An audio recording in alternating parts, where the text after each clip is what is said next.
Every year, it seems like the NFL and ESPN's coverage of the NFL draft becomes increasingly morbid. Instead of centering its focus on anything positive, the players' dreams coming true or the prospects' elated friends and family, it seems like they are digging deeper and deeper for these sob stories, hell-bent on making them the center of the coverage. I find it hard to believe that all these college kids would even want some of the stories they tell to be national news. Anyway, that is not to say that more than a handful of these guys have not emerged victoriously from some truly daunting childhoods with some insane origin stories, because there have been plenty of those. And you know what? Those guys deserve their props, there is no denying it. But when we start reaching for stories and start talking about this player's second cousin's grandma, like much of the draft coverage was, it almost takes away some of the meaning from the real tragedies. I'd much rather ESPN keep its focus centered more on genuine and positive human interest stories in the NFL draft prospects, and share their uplifting stories too. You can tell an interesting story without it being soaked in sadness and loss. Or maybe even try to key in on some of the guys that have crazy backstories, because it has become increasingly clear that there are more than enough of those to go around too. And while ESPN did give some shine to Prince Tega Wanogho's background, I can't help but feel like maybe we glossed over it a little too nonchalantly. After all, he is quite literally a Nigerian prince. Not in the sense that you may be thinking, like the scammers who still, for whatever reason, try to email you every 3 months, but an actual Nigerian prince, like from Nigeria, and a prince. My granddad was a king of my village, so technically that made me a prince. Not only is Prince Tega a Nigerian prince, but he has since lived a hell of a journey moving from Delta State, Nigeria, all the way to Elmore, Alabama, originally in the hopes of becoming a professional basketball player. While he may not have achieved his hoop dreams, he has sure found a way to represent his homeland while chasing his professional sporting dreams, all in one foul swoop, because not only has he become a professional athlete, but he did so in a brand new sport.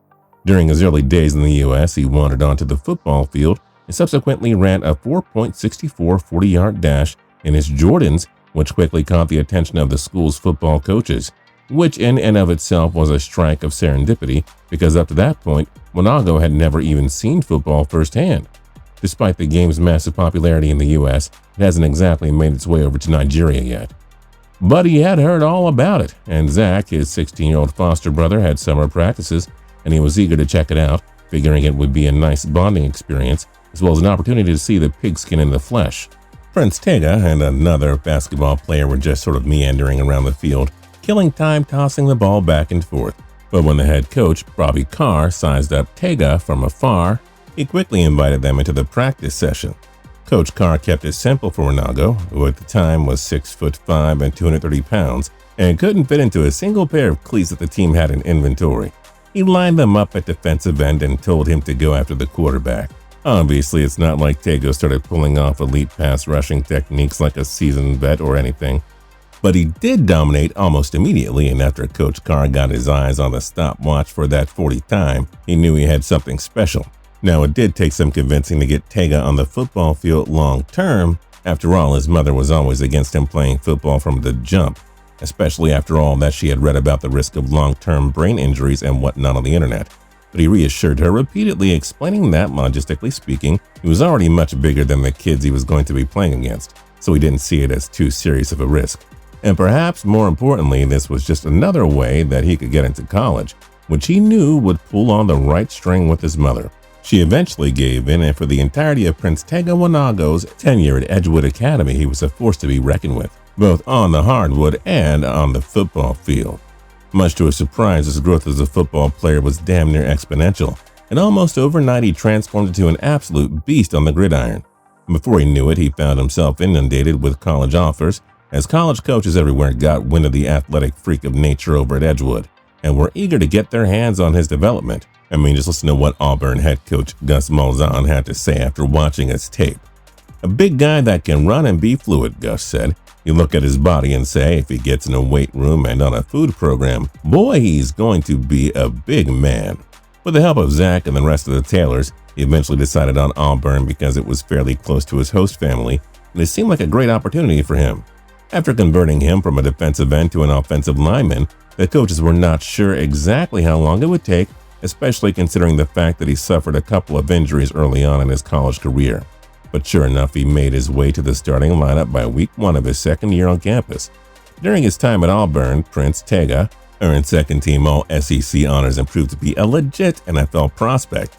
He did battle some injuries towards the end of his collegiate career, and his draft stock was negatively affected by the global pandemic as teams were unable to get him in front of their doctors and cleared.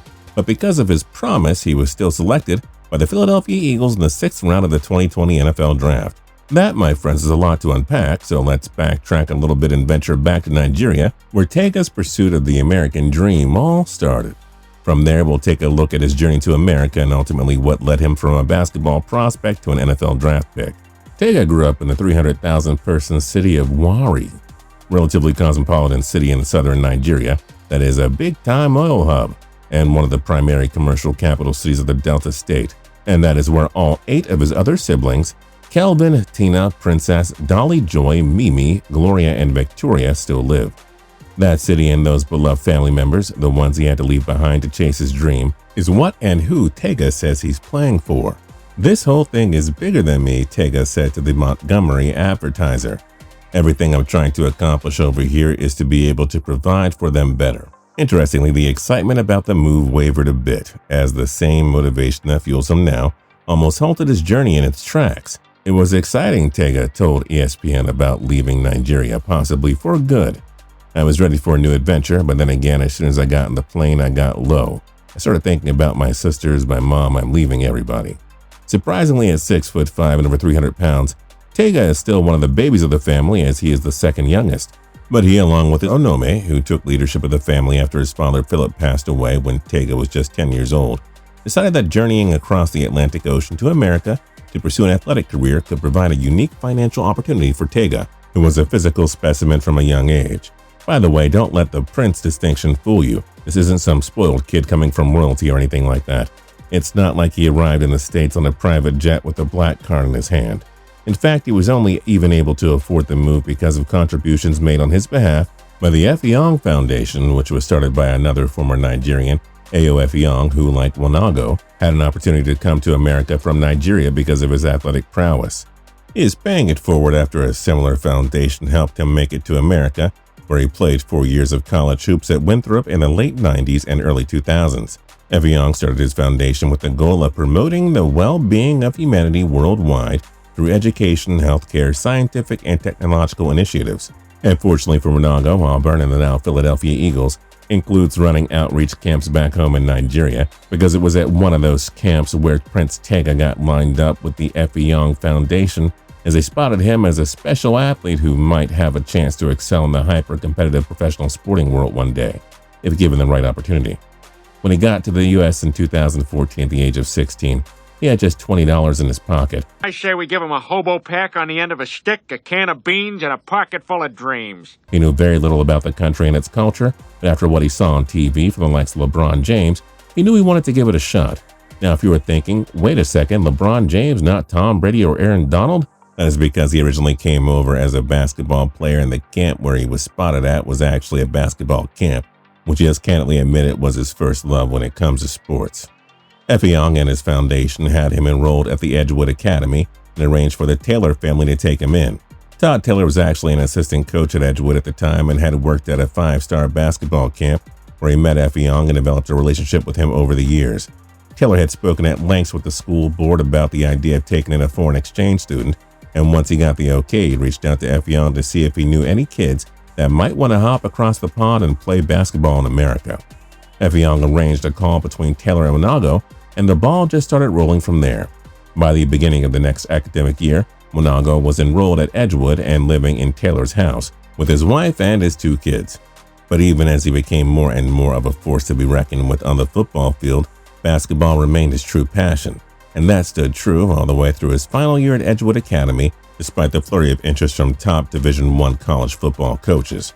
Unfortunately, in January of 2015, everything changed. He was playing in a tightly contested basketball game at Edgewood, and during the game he landed awkwardly, then felt his leg give out. As it turns out, that giving out sensation was actually both his tibia and fibula snapping, which he believes could have resulted in his leg being amputated had he sustained the injury at home in Nigeria. In that moment, he saw all of his dreams flashing before his eyes, and he feared that his journey, which was just looking to be getting started, could be ending just like that. The entire situation was terrifying for Tega, the tailors, and everyone in the community, really, as Wanogho had quickly become a local celebrity and was a fan favorite. During his time in the hospital, Coach Malzahn and some other representatives from Auburn actually visited him and reassured him that his offer stood no matter what, and he was sold, sending his commitment just a week later. All in all, Prince Tega has had one of the craziest draft journeys in recent memory. It is wild to think that someone who had never played or watched the game as recently as 5 or 6 years ago now has an opportunity to compete at the highest level in the NFL. And more importantly for him, he has an opportunity to provide for his family and give back to his community, both in the US and of course back home in Nigeria, where he believes that there are plenty of kids ripe for the same kind of opportunity that the Effiong Foundation gave him. What other cool NFL stories would you like to hear about? Let us know your thoughts in the comment section down below. If you're new here and you haven't subscribed yet, now's a great time to do that by hitting that subscribe button down below. If you liked the video, then like the video, we'd really appreciate it. And until next time, tune in to TPS every single day for more cool videos. We'll see you.